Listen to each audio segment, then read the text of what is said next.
Ben Shapiro was destroyed by the BBC. Not my words. Those are actually Ben Shapiro's words. But you probably noticed Ben Shapiro was trending on Twitter today. And the reason for it is this particularly contentious interview. And this subject is very, very interesting. I want to talk about what happened with Ben Shapiro, his classy response where he admitted fault. Absolutely. Seriously impressive. He tweeted out, we'll come back to this. We'll come back to this. He's getting a lot of praise from people for owning up to his mistake. And I want to talk about successful debate in the political era. Because a lot of people think to win a debate, you have to prove the other side wrong or prove your idea better. Absolutely not. No. Let me give you guys a lesson in terms of persuasion. Persuading the other side does not involve having a better idea. It involves emotion and feelings. There's a saying, people won't remember what you said, they'll remember how you made them feel. When it comes to these two people, there are people who like Ben Shapiro who are going to naturally be on his side, and there are people who like Andrew Neal who are naturally going to be on his side, which means you need to create a connection, not prove them wrong. You need to actually prove you're reasonable and listening. We'll get into that. Let's read the story.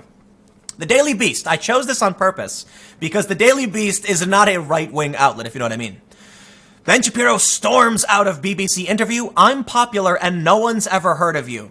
A lot of mistakes from Ben Shapiro. A lot of mistakes. No one's ever heard of this guy. He's a BBC host. They certainly know who he was. So Ben was wrong, but he did own up. We'll get respect for that. Right-wing commentator and cool kids philosopher Ben Shapiro stormed out of a contentious BBC interview on Thursday after accusing the conservative host of being a leftist and bragging about how popular he is. During the pre-taped interview with BBC interview Andrew Neal, promoting his new book, The Right Side of History, How Reason and Moral Purpose Made the West Great, Shapiro quickly became perturbed when Neal, who is known for playing devil's advocate in his interviews, pressed him on recent attempts to roll back abortion rights, asking the editor-in-chief of clickbait rage factory The Daily Wire if those policies would take America back to the Dark Ages. You purport to be an objective journalist, Shapiro sniped. BBC purports to be an objective down-the-middle network. It's obviously not. It never has been. And you as a journalist are proceeding to call one side of the political aisle ignorant, barbaric, and sending us back to the Dark Ages. Why don't you just say you're on the left? This caused Neal. Well, here's the thing. The left in the conservatives in the UK are actually to the left of our conservatives. That's my general understanding. It could be wrong. But most places are actually a little bit to the left of us. So to Ben, he probably views that as a left-wing position. In the UK, it's not. I don't know a lot about Andrew Neal. It's not. So Ben Shapiro made a lot of mistakes, right? Accusing him of being left-wing is not an argument. And, calling us barbaric and saying us back to the Dark Ages was too overly emotional to actually address the idea. Look, a lot of people are now attacking Ben Shapiro, saying this is why he only debates college students. That's just not true. That's absurd. A lot of people point out, actually in this interview, and I thought this was actually kind of dirty, he points out that there's videos of Ben Shapiro saying Ben Shapiro destroys X. Ben Shapiro doesn't make those videos. Other people make those videos. And I think I jokingly made one video about it or something. I'll probably do a joke title about this too, from the title. No, I probably won't. But the point is, there was some dirty debate stuff thrown at him. It wasn't just devil's advocate. But Ben Shapiro could have parried, right? A good journalist is going to put you on the spot and pressure you. He's going to, they're going to challenge you. And that's what this guy Andrew Neal was doing. Ben Shapiro had a perfect opportunity to address the issue. Now, Ben points out he absolutely has addressed all of these things. I got to say, this guy Andrew Neal was digging up stuff from 10 years ago. Not cool. Unfortunately for Ben in this instance, and he recognized it, he didn't parry correctly.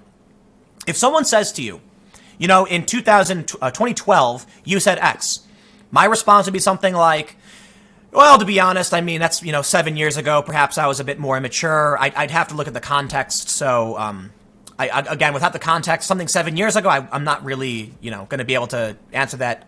You don't want to get agitated. You don't want to get emotional. But Ben Shapiro, ever the class act, said, AF Neal destroys Ben Shapiro. So that's what it feels like with a winky face. Broke my own rule and wasn't properly prepared. I've addressed every single issue he raised before. See below. Still, it's Neal 1, Shapiro 0. And much to the, not really surprised. Look, this is a reason why Ben Shapiro is successful. We watch him act a fool. But then we see him immediately come out and say, yeah, like he admits it. He owns up to it.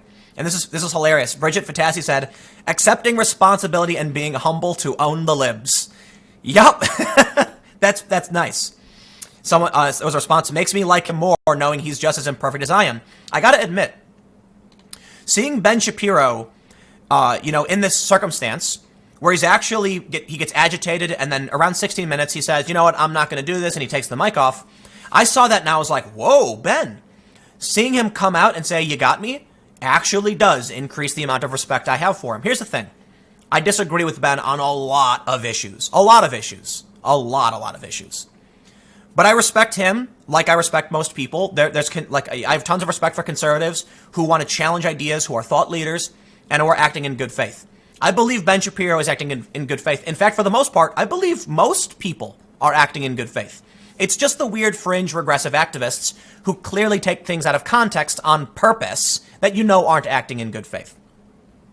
So I want to talk a little bit about, we'll save some of this. I want to talk a bit about debate structure and how you win, right? Winning isn't what, if you're getting into a debate as like a versus, as a fight, winning then is to get your side to high five you afterwards. If you're actually trying to champion ideas and spread your ideas, winning won't look the way most people assume it will look. So most people are gonna expect Ben Shapiro in a debate to go X, Y, and Z, A, B, C, 1, 2, 3, 4, and have the other guy go, well, I've been bested. And all the conservatives clap and all the liberals go, harumph, and they look all angry. No.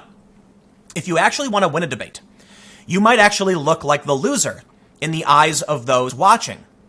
Let me explain. To actually connect with someone and make them receptive to your idea, you can't just tell them they're wrong, they're stupid, and here's why they're wrong. People will get defensive. So let's take two people. We'll call it lib and con, liberal and conservative. If Khan's followers see him and say, I trust conservative, I know conservative is right because I've watched a ton of conservatives' content and I believe he's telling the truth. I've only watched some of liberals' content and I don't think he's honest. I think he's lying. That means liberal is already at a disadvantage to try and communicate with the other audience. If he approaches as an adversary, insulting, condescending, and saying you're wrong and you're stupid, conservatives' fans will double down and say, I knew I couldn't trust you, you're a liar. However, if liberal says, let me hear you out, by all means, address the issue, and then says something like, I think it's a fair point. In the past, I think I maybe have been a little bit too reactive and emotional, and that's something I should try to improve. Look, I can only say I'm sorry, and I'll try to do better. Well, then you're going to have people on the side saying like, all right, good. Like they're willing to listen. And that's when you can actually come together. So let me tell you a story now. During Occupy Wall Street, Sean Hannity had a friend of mine on the air, and you could probably Google search this.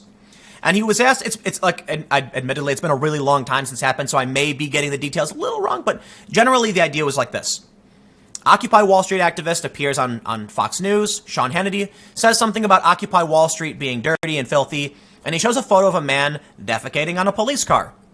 The response from the Occupy Wall Street activist, my friend, was like, no, you can't blame us for that. That's one crazy, that is not fair. And then they're fighting, and they're enemies. Why? I'm not enemies. I don't do that. I'm not enemies with Rachel Maddow or Sean Hannity, though I've been critical of both of them on this channel. I am not your enemy. I think you do some things that are bad. Rachel Maddow, way worse. Like Hannity, I consider him to be a partisan pundit, and my criticism of him is usually that I feel like he just reads the prompter. I don't know if it kind of feels like a lot of his opinions were handed to him by a staffer who wrote it up for him. That's just my opinion. I'm not trying to be a dick. And then with Rachel Maddow, she's chasing the dollars on the Russiagate stuff, and I'll be much more critical of that, right? But here's the thing. If I were in that position, my response would be, you show me a photo of someone defecating on a cop car and say occupiers are dirty, I'd say, let me start off by saying absolutely, that is inappropriate, and I will apologize to the best of my ability for that kind of behavior because it doesn't represent us and we're trying better. And honestly, that's why we need people from across the aisle to actually come down and help keep things in order because, a bunch of young people, a bunch of young idealistic, people aren't going to be able to manage things as well as someone who's older and with more experience. That's how you deal with a situation like that. Actually, I think the big problem is most people enter these debates as you are my enemy. I do not like you. I don't do that. With no one will I do that. I want to have a discussion. I want to operate in good faith, and I want to hear what you have to say. And I'm open and receptive to exploring new ideas. So you may, if you watched the video I did with David Pakman, he pointed out one of my points was incorrect. And I agree it was. I said that Twitter is exempt from civil rights law because they can ban someone for, say, being gay. And he said, no, there's no rule saying that. They're arguing they can ban you for what you say. And then I said, that's actually a really good point. That strengthens my argument when I come to that conclusion, when I realize he's right. Twitter isn't, if a straight person says it's okay to be gay and Twitter bans them, Twitter didn't ban them for being gay. I say, oh, that's interesting. If a Christian posts something from the Quran and gets banned, it's not for being Muslim. What you say on the platform is different. Now, I understand Twitter is a service that is, basically selling you the ability to have your speech heard around the world. They're restricting it. But he brings up a really good point that strengthens my argument by being willing to listen and acknowledging that. Because now what I've learned since that debate is Twitter reserves the right to suppress speech if it would be in favor of the gay community, LGBT community, in favor of Islam, in favor of some kind of right. Twitter has the ability to silence you even if you're defending civil rights. That's a better way to frame it because then you kind of realize like, whoa, that means if you go on Twitter and say, hey, it's okay to be gay, they can ban you. I don't like that. But is it a violation of civil rights law? It's not. And that brings us to the more important point. Should we expand these laws? I don't want to drift off into a different tangent here. The point I'm trying to make is we shouldn't enter political debates as enemies. We should enter political debates in good faith to have a real conversation. And I'm actually, I'm very confident in my ideas, right? So if somebody says they want to have me on their show and they just, throw things at me nonstop, I will calmly and to the best of my ability try to answer them. You're never really going to get me because I'm not trying to win. I'm trying to help you understand my position. When you have that, that's how you actually win in modern politics. Now, if you want to go into like a debate as like an actual like on stage to prove you're the winner, well, debate, there's like, what is it called? Gish Gallop?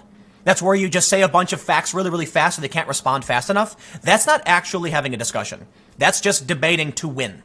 And that's not what we should be doing in the political sphere. So I got through that. Long story. Let's wrap this up. I don't want to go on too long. Ben Shapiro got owned hard. But you know what? Ben Shapiro, class act. Came out and said, yep, straight up. And I can only respect him for that because it shows that for one, Ben's human. He can get emotional. He can be wrong. And then he can own up to being wrong. And this tweet right here shows that he's actually improving himself. And that's what we need everybody to do. I can disagree with Ben politically and recognize it was a class act to put out the statement and be humble and recognize he screwed up. I also will, I'll point out, like, it's a bit, Ben looked bad in the debate. Emotional, angry, says I'm done here. But when he comes out and owns up to it, well, that's like what apologies are for. When someone says, hey, that was wrong of me, then we recognize that they're trying to improve themselves. So whether or not you want to disagree with his ideas, that's what we should be doing. Not getting mad that he got emotional. I'll leave it there. I got one more video coming up for you in a few minutes. I will see you shortly.